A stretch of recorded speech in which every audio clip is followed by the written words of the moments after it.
Azərbaycanda sosial müavinət növlərindən biri də ailə başçısını itirməyə görə verilir. News 24 Qlobal Info.az istinadən xəbər verir ki, bu ailədə əmək qabiliyyəti olmayan və pensiya almayan şəxslərə sosial yardım göstərilməsi məqsədi ilə təyin olunur. Müavinətin məbləği 120 manatdır və vəfat etmiş şəxs qeyd edilən ailə üzvlərinə müəyyən müddətdə təyin edilir.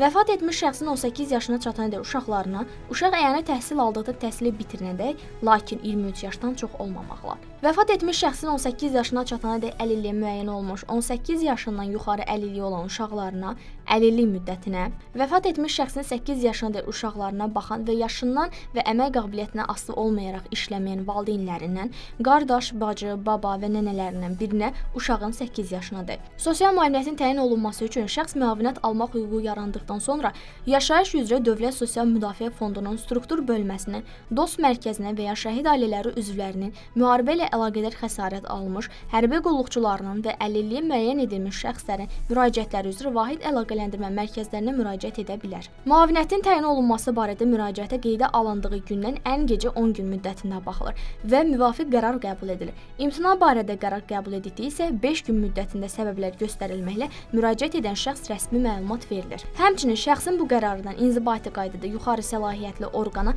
və məhkəməyə şikayət etmək hüququ var.